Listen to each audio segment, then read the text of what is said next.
রোগীর আলোচনাগ্রাম করতেছি। এটা অ্যাপেন্ডিসাইটিস চিন্তা করে এটা অপারেশনের প্ল্যান দেওয়া হয়েছে। আমরা কি পেয়েছি এটা একটু দেখাচ্ছি। এই যে অ্যাপেন্ডিক্সটা দেখেন, অ্যাপেন্ডিক্স বেশি ফুলা না, মাত্র হচ্ছে 3.7 mm। তার মানে এটা অ্যাপেন্ডিসাইটিস না। আমরা আর কি পেয়েছি এটা একটু দেখাচ্ছি। আসসালামু আলাইকুম, আমি doctor Saiful Islam Saif, consultant sonologist and intervention ultrasound specialist. আমরা হরহামেশা এমন পাই যে রোগীরা যেহেতু ব্যথাটা এখানে, তাহলে অ্যাপেন্ডিসাইটিস চিন্তা করা হয়, এটাই স্বাভাবিক। কিন্তু আল্ট্রাসাউন্ড কিন্তু ওই সিদ্ধান্তগুলো চেঞ্জ করতে পারে, এটাই পসিবল। তবে আমি দেখলাম কি তার অ্যাপেন্ডিক্সটা মোটামুটি সোলেন না, নরমালি আছে, কিন্তু তার ব্যথাটা যেখানে আছে ডান কিডনির যে ইউরেটারের মাথায় একটা ছোট্ট পাথর আছে। এটা কোথায় দিয়েছে আমি একটু দেখাচ্ছি আগে। ডান কিডনিটাতে প্রথমে আমার সন্দেহ একটু ইউরিন জমা আছে।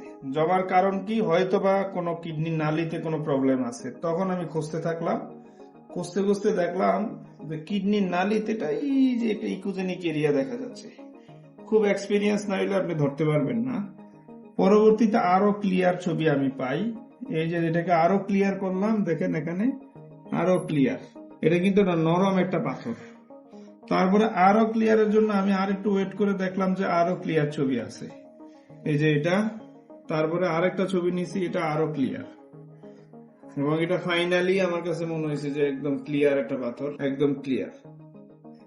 এদিক থেকে দিয়ে নামছে না, এখানে ব্যথাটা আমরা এখানে ধরলাম। দেখেন কিডনিটাতে ইউরিন জমা আছে, ইউরিন জমা আছে, ইউরিন আছে, তার মানে নালিতে প্রবলেম।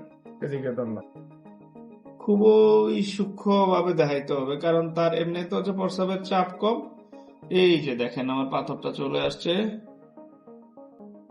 এই ইউরেটারের মধ্যে একটা পাথর দেখেন, জাস্ট এটা বন্ধ করে বসে আছে দানার মতো। এই যে এটা খুবই সূক্ষ্ম ছোট একটা পাথর, 5 থেকে 6 মিলিমিটার।